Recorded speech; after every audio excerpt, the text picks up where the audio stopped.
Alright, stealth systems. Let's see how you fare against an inquisitorial quarantine. Translating back into real space. Okay, good. No movement on sensors. Welcome to Kamos, a world cloaked in a dust nebula that once supported a mining colony before the Age of Strife. It was slowly dying as its resources ran out, but was starting to recover under the rule of the Primarch that landed there. It would become the home of a prideful legion, the only one permitted to bear the Aquila during the Great Crusade, and yet also one of the smallest. This legion's Primarch was refined, elegant, and striving for perfection in all he and his sons did, but it was this that would ultimately prove their undoing. When the Horus Heresy broke out, he and his legion turned traitor, and they now stand as a shattered force of no fixed abode that delight in excess and suffering in the thrall of the Chaos god Slaanesh. Descended from the Primarch Fulgrim, also known as the Phoenician or the Illuminator, they were the third Legion Astartes. Now commonly known as Noise Marines, they are the Emperor's children. This is their story, from their conception on Terra to their shattering. My name is Michael for Tactica, Imperialis, and welcome to Legions, a 40k Stories mini-series. The Third Legion were founded during the Unification Wars, with their initial recruits drawn from the defeated noble houses of Europa on Terra. Some say that this was the inspiration for the Legion gaining the nickname of the Emperor's Children, though the name would of course become official in later times after Fulgrim was rediscovered. We do not know if the Third actually fought in the Unification Wars, as there are no known engagements they took part in, but one of their initial recruits is known to have fought on Jupiter, and so we know they helped reconquer the Sol system. The Primarch's flagship was built above Jupiter to perhaps further support the theory. The Third Legion were also unique amongst the Legiones Astartes in that they were permitted to wear the Emperor's Aquila upon their armour. This was a gift to the Legion from the Emperor after the Proximan Betrayal, a very early battle in the Great Crusade where rebels attempted to kill the Lord of Mankind with Vortex warheads. The Third and the Custodes protected the wounded Emperor, who eventually destroyed the rebellion by destroying Proxima with Exterminatus, and the Legion were honoured in the aftermath. Another differential between the Third and the other legions is their willingness to cooperate with and even lead the Imperial army in battle, something that most Astartes disapproved of.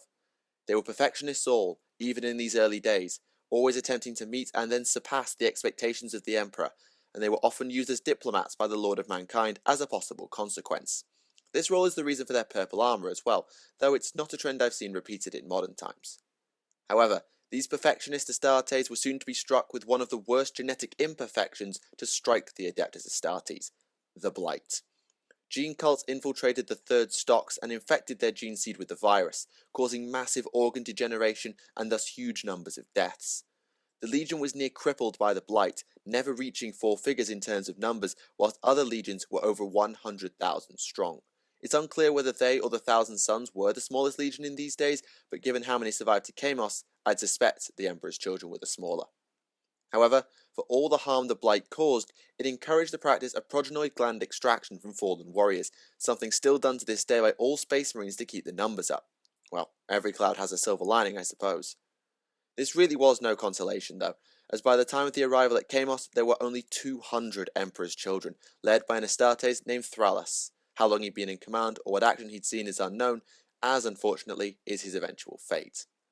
Fortunately for the Third Legion, they would not have to wait as long as others for their Primarch and salvation to appear, as the Great Crusade discovered Kamos relatively early on, in the centre of the galaxy.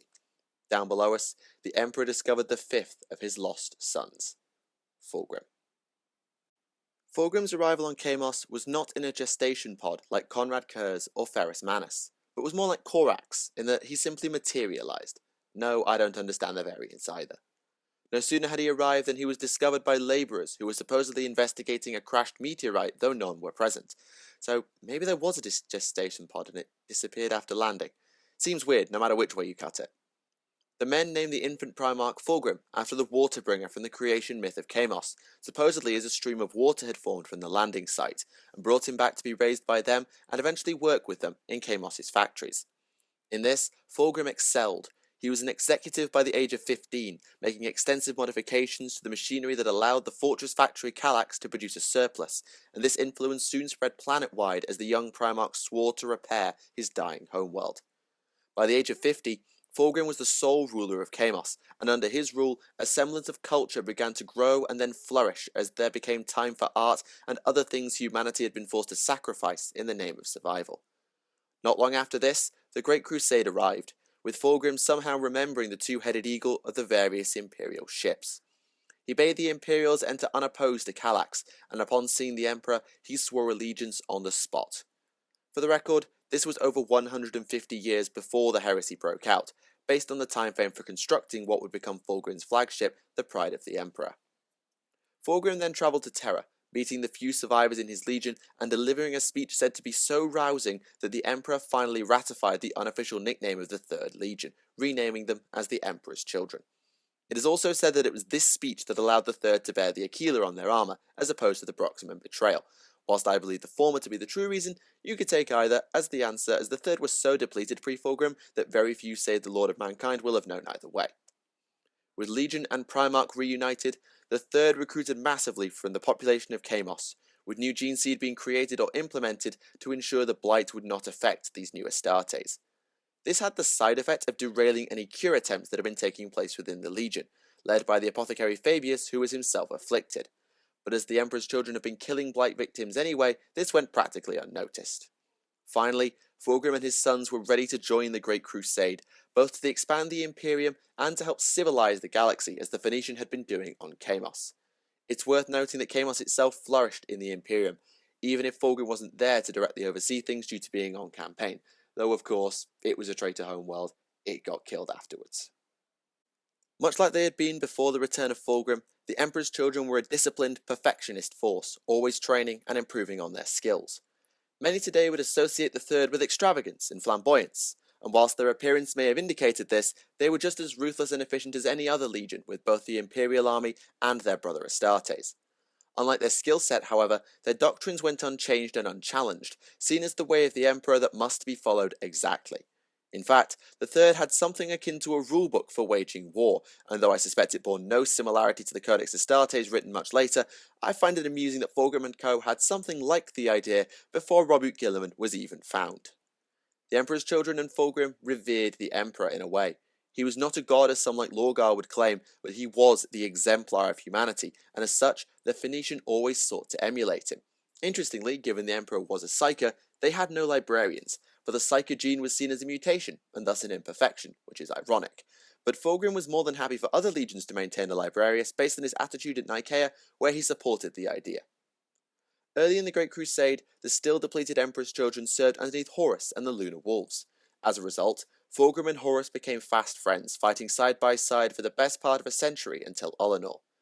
Eventually, however, the Third were able to go it alone, winning many victories under their own steam, and Fulgrim formed perhaps the closest of inter-Primarch friendships with Ferrus Manus of the Iron Hands, who had been the Primarch before the Phoenician to be found. It is well known today that Fulgrim and Manus forged each other's weapons, Fireblade and Forgebreaker, in a competition of smithing that both claimed to lose. Some say that the two saw reflections of themselves in the others, as both sought to cleanse their own imperfections, despite the two being polar opposites in many ways, though less than you might have thought given the rigorous doctrines of both the Emperor's children and the Iron Hands. Whilst the Emperor's children saw a great deal of combat in the Great Crusade both under Horus and alone, their most famous battle, and perhaps one of the most important battles in the entire Crusade, came on the ocean world 28-3, better known as Leirin. There, the Third Legion fought a serpentine-ish Xenos race called the Leia, who were devoted to the Chaos god Slaanesh, though no one knew it at the time, and had used extensive genetic modification to make themselves perfect. Fulgrim balked at the idea of integrating this powerful race as a protectorate, swearing that only humanity was perfect and that the Leia would be destroyed. The campaign that followed, the cleansing of Leirin, cost 700 Astartes' lives in just a month, and could have wiped out half the Legion if the apothecaries weren't so damn good at their jobs. But it's the aftermath of the battle that would perhaps define the path the Emperor's children walk to this day. Fulgrim recovered a weapon from within the temples of Leirin, the Xenos having fought to the very last without surrender, and though he is believed to have still used Fireblade, he began to favour what is now known as the Blade of the Leia. Unbeknownst to Fulgrim, the sword contained a powerful Slaaneshi demon that began quietly whispering to the Primarch, softening him up for what was to come. The genetic modifications of the Leia were also discovered and retained by now Chief Apothecary Fabius, further laying foundations for the damnation of the Emperor's children. When Horus was first corrupted by Erebus, Fulgrim was visited on the world of Tarsus by the Eldar Farseer Eldrad Ulthran, who warned the Phoenician of the War Master's fall. Spurred on by the whispering demon in his blade and refusing to believe the Xenos due to his friendship with Horus, Fulgrim lashed out and attacked Eldrad, killing both a Wraith Lord and an avatar of Cain before submitting Tarsus and other worlds to a virus bombing. He then travelled to see Horus personally to put any doubts to bed, but was instead swung to the War Master's side. The exact reasons are unclear, but it is believed that Horus convinced Fulgrim that the Emperor was holding humanity back from perfection. Fulgrim was then dispatched to sway his best friend Ferrus Manus to Horus's cause, but he failed and the two came to blows, with Fulgrim winning and stealing away Forgebreaker after Fireblade was broken in the duel. His and his son's mental state already in decline, Fulgrim cleansed his legion on Istvan III along with the other initial traitors, but he did not descend to the planet when it became apparent that the Loyalist contingent had survived thanks to a warning from one of his own, Captain Saul Tarvitz. After the battle, he was charged with setting up the defences on Istvan V in preparation for the Imperial reprisal. When said response came, the Emperor's children fought almost exclusively the Iron Hands, including the tragic and iconic duel of Primarchs between Manus and Fulgrim, using their own weapons after the Gorgon reforged Fireblade. Fulgrim won, eventually, but only after using the Layer Blade as opposed to Forgebreaker, but the Phoenician could not bring himself to kill his closest friend. And then Manus lay dead, as the demon within the sword exerted its will and decapitated the Loyalist. Fulgrim saw with stark clarity all that he had done, and had he been in a better mental state, he may well have turned on the traitors. But alas he did not, instead surrendering himself to possession whilst the Legion descended further into the depraved clutches of Slaanesh. From there, it is unknown exactly what roads the Emperor's children walked on the path to terror, at least under the command of the possessed Fulgrim. However, at some time before their rendezvous with the Iron Warriors, Fulgrim was able to turn the tables on the demon, imprisoning it in a painting that his soul had been held in before taking control of his body again, and fooling his sons for a bit to the point they tried to flipping exorcise him. With his return proven, the Emperor's children met with Perturabo and co. in a voyage to the Eldar Crone world of Idris in the Eye of Terror. Before they left, Fulgrim was lucky to survive an assassination attempt from Nikona Sharokin of the Raven Guard on Hydra Caudatus, only enduring the headshot thanks to his chief apothecary's ministrations. Sharokin and the other shattered legionaries aboard the Iron Hands vessel the Sisypheum pursued the traitors all the way to Idris, harrying them all the way, but this didn't stop Fulgrim from executing his plan. He had gifted Perturabo with an object called the Malgatar Stone, and he used this to drain the Lord of Iron's power in order to fuel his ascension to demonhood. The ritual was interrupted by the aforementioned shattered legionaries, but enough had been done, and as Perturabo struck Fulgrim down, the Primarch shed his physical shell to be reborn as a demon prince. Probably not the first of the demon Primarchs, that honour I believe goes to Magnus. Although he continued to help Horus, notably in the battles on Dwell and Molech, from then on Fulgrim became more interested in the affairs of the warp than the material realm, and so command of the Legion fell to the Lord Commanders that the Primarch had himself trained. And yet for all their training, they couldn't hold the Legion together, and the Emperor's children began to splinter. A part of their forces was wiped out by Korax and the Raven Guard on the world of Narsis, which is an appropriate name given the narcissism that was becoming more pronounced all the time, and a substantial group, around a third of the Legion under Lord Commander Eidolon, harried the White Scars as the sons of Jagtai Khan sought to reach Terra. But it seems that Fulgrim was at least for a time returned to Kamos or their fleet in some capacity, organising gladiatorial games to allow emotions to be vented when the Imperials weren't around. By the time of the Heresy's end, the former Third Legion were truly lost in Slaanesh's thrall. Despite the separation and borderline dissolution of the Emperor's children in the Heresy, Horus always knew that Fulgrim could rally his sons together for the final push on Terra. He was proven correct, as the Third Legion joined the invasion of the Cradle of Humanity as one, with at least an element joining the assault under Angron's command. However, the majority of the Legion, including the Phoenician, were not at the walls. Instead, the Emperor's children launched a sadistic attack on the nearby Administratum and the civilians of Terra. Such was the savagery of this, many citizens of Terra do not trust the Adeptus Astartes to this day. Worse still, the civilians were not simply killed, but rather distilled to form chemicals and stimulants to bring further pleasure to the Emperor's children. With the traitor defeat, Fulgrim led his sons into the Eye of Terror. Well, most of them. Some remained in real space for a while, leaving worlds burned in their wake. They did not stay together very well, as the demonic Primarch abandoned them entirely, supposedly granted a world of endless and infinite pleasure to rule by Slaanesh. The splintering Third began raiding, being the first to start forays back into the Imperium, but their ire and desire for war did not stop with the Loyalists, as they raided traitor worlds within the Eye as well. Unsurprisingly, this did not go over well, and the Legion was fully shattered by the end of what became known as the Legion Wars. Notable battles in this period include the Battle of Scalathrax and the raid on Malium that saw Horus's body stolen. What became of them from there is a story that even my now hardened resolve does not wish to recount. Slaanesh creeps me out at the best of times, and the Emperor's children are perhaps some of the worst, in my opinion, because they went there willingly. It is worth noting, though, that some loyalist Emperor's children may have survived or gone rogue from their brothers, forming a supposedly Raven Guard-descended chapter called the Death Eagles. Fulgrim, however, has been relatively quiet in the past 10 millennia. Oh, aside from that time he almost killed Robert Guilliman sometime after the heresy. When and where, sadly unknown. He stabbed the avenging son in the neck with poisoned blades, and only Guilliman's internment in stasis kept him alive until very recently, when he was resurrected by the works of Belisarius Cawl of the Mechanicus and Ivrain of the Eldar, which is still incredibly convenient if you ask me. Then again, the humans have their dreadnoughts, and we all know what Eldar can do, so whatever. When word of his brother's return got back, Fulgrim attempted a very different strategy, attempting to corrupt Guilliman by showing him the glories and power he could wield. I believe the exact method was a crown given by the possessed Archconsul of Macragge. This sounds very familiar to one of the temptations within the Palace of Pleasure for those who visited that with me, and just like the Silvered Knight I talked about when we visited, Guilliman resisted the temptation, but Fulgrim assured him he was far from finished and that any satisfaction could doom the returned Lord Commander of the Imperium. Hearing that may be the only time I ever felt sorry for that guy.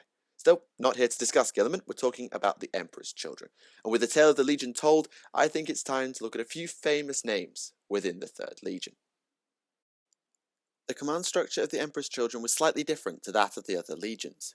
Rather than simply having company commanders or chapter masters as was commonplace, Fulgrim chose to personally train a group of Lord Commanders, who stood above the other leaders and formed the first step in the strict hierarchy of the Legion. The most famous of these, at least in the group that started the heresy as Lord Commanders, was undoubtedly Eidolon, Lord Commander Primus, and as assumedly Fulgrim's second in command. He was the first to be trained by Fulgrim, so he may well have been Terran-born. If not, then he was undoubtedly part of the first wave from Kamos.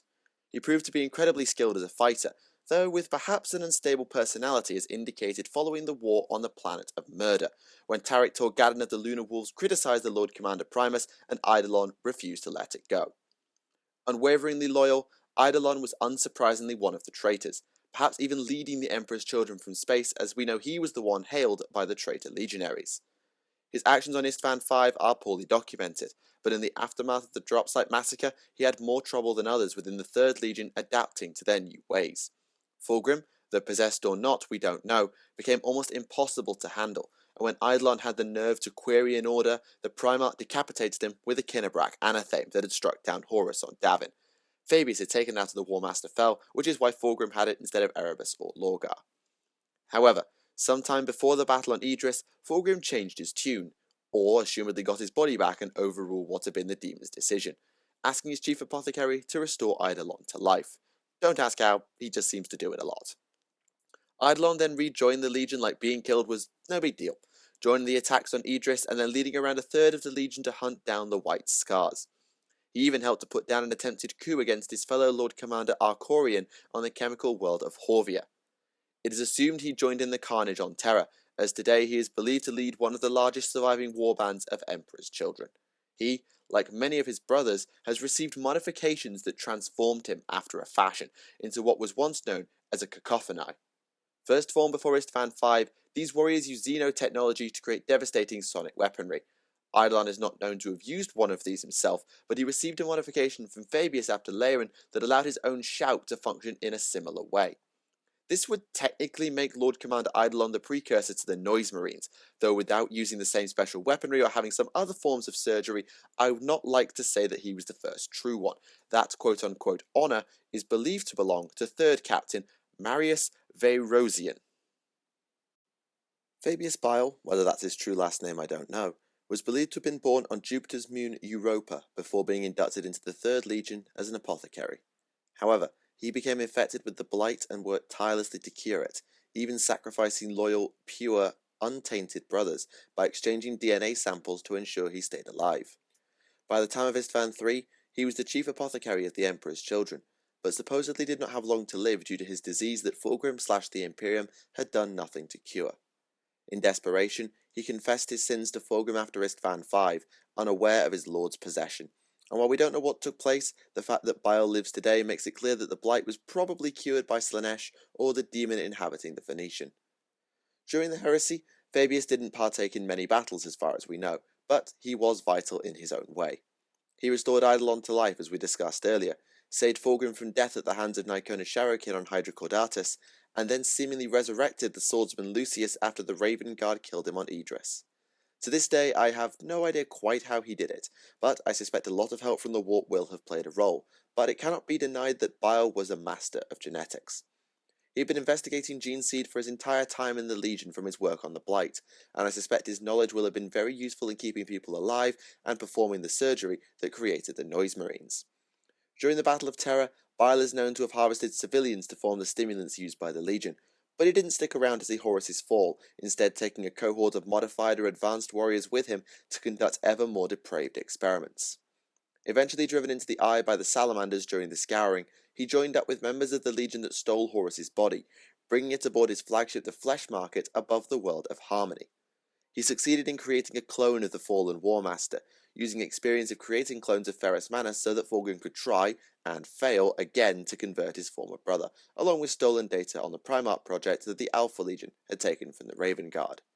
However, the returned Abaddon came and destroyed both his father's clone and the entire planet, though Bile somehow escaped. Fabius, now referring to himself as the Primogenitor due to his perceived mastery over Astartes genetics, retreated to an Eldar crone world he now uses as a base of operations and is considered a rogue even from the Emperor's children. In more recent times, he has been heavily involved with manipulating the Blood Angels chapter, causing a sort of civil war, as well as making off with a file containing the blood of Sanguinius. What he seeks to do with it is unknown, but given his history, it cannot be good. Oh, and he has clones somehow. I assume it was due to his training on the homunculi of the Dark Eldar, but I cannot confirm or deny that. Throughout my time in the 41st millennium, travelling here, there, and everywhere in the search for knowledge, one individual never fails to send a shiver down my spine. Lucius.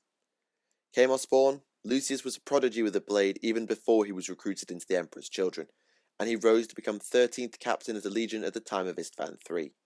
His close friendship with 10th Captain Saul Tarvitz saw him sent down to die with the Loyalist contingent on Istvan, but as it became apparent that Tarvitz was the hero of the hour as opposed to him, Lucius jealously sold out his brothers. Tricking and then killing fellow Captain Solomon Demeter to open a hole in the Loyalist line, and then hailing Eidolon for a place back in the Legion, Lucius was welcomed back amongst his traitor brothers with open arms. He soon rose to become a Lord Commander and Chief Bodyguard of Fulgrim when the Phoenician travelled with Assault Marines, before joining the journey to Idris. He's assumed to have fought on Istvan V, but he's not stated as doing anything of note in the drop site massacre. When they reached the Crone World, the previously, almost, undefeated swordsman met his match, in the form of Nicona's Sharokin of the Raven Guard. The two fought twice. On the first occasion, Lucius retreated with a scar on his once perfect flesh, but on the second occasion, Sharokin was able to slay the Lord Commander. Well, that was what would have happened were it not for Fabius, who somehow restored Lucius to life. The swordsman abandoned his brothers in a solo quest, seeking another worthy fight. Even dying seemingly couldn't dent his arrogance, and he eventually found it in the form of Sanact of the Thousand Sons. Some claim Lucius had an ulterior motive of understanding his resurrection, which, given that Sanact called him out on it, is probably true. Supposedly, none of the Corvidae, the Thousand Sons seer cult, could foresee Sanact losing, but he somehow did, and Lucius swung to strike him down. He was stopped by a psychic barrier from none other than Azek Araman, who claimed he needed Sanact for something else in future. In this case, I assume it's something to do with casting the rubric, but I cannot be sure. Lucius eventually returned to his legion, becoming something of a gladiatorial champion for the Emperor's children. He had been wielding the Layer Blade ever since Fulgrim's possession, a gift from the demon who now wielded the Kinnebrak Anathame, but even such a powerful weapon could not stop his eventual death and defeat at the hands of fellow Lord Commander Sirius. At which point Lucius pulled his party trick and gave himself a new epithet. Sirius's body began to warp in the days following his victory, and eventually, instead of the Lord Commander, it was Lucius who stood in his place, the only reminder of Sirius being a screaming face on Lucius's armour. Thus did Lucius become known as the Eternal, a title he still lives up to today. Any individual who can strike down Lucius in battle, which is no small task in itself, must take absolutely no pleasure in the act for the rest of their days. Should they do so, they will suffer the same fate as Sirius, warping to become Lucius and having their soul entrapped in his armor. It is unknown why this exact condition is in place. I and many others assume it was because when Sharikin killed Lucius for the first time, he told the swordsman that it gave him no pleasure to do so. Whatever the case, Lucius the Eternal lives on today, his self-scarred face a mockery of the fair visage he is said to have had before Garviel Loken broke his nose. Lucius's logic is that if no one is skilled enough to scar him in combat, then he must do it to himself. I can only hope a being either full of mercy or incapable of pleasure is able to put him down in the not-too-distant future, as his is one story I'd be more than happy to see concluded. I mentioned earlier that there may be a group of Loyalist Emperor's children that formed a chapter after the heresy, but as we cannot confirm who they are, I thought it would be fitting to touch on those of the Third who definitely stood loyal before we move on. The most famous of those would definitely be Saul Tarvitz, 10th captain of the 3rd Legion, working as Eidolon's liaison following the initial invasions on Istvan III, the part between putting down the rebellions and revealing the heresy. This promotion was how he came to know of the upcoming betrayal, and in response to it, he took a Thunderhawk known as the Andronicus down to the surface, managing to warn Nathaniel Garrow and the Eisenstein on the way down. Tarvitz, along with his close friend Tarik Torgadon of the Lunar Wolves and the fellow Mon of our member Garviel Loken, managed to organise the Loyalists and prevent the virus bombing from claiming them all, even going so far as to keep some Primarchs at bay when the traitors invaded.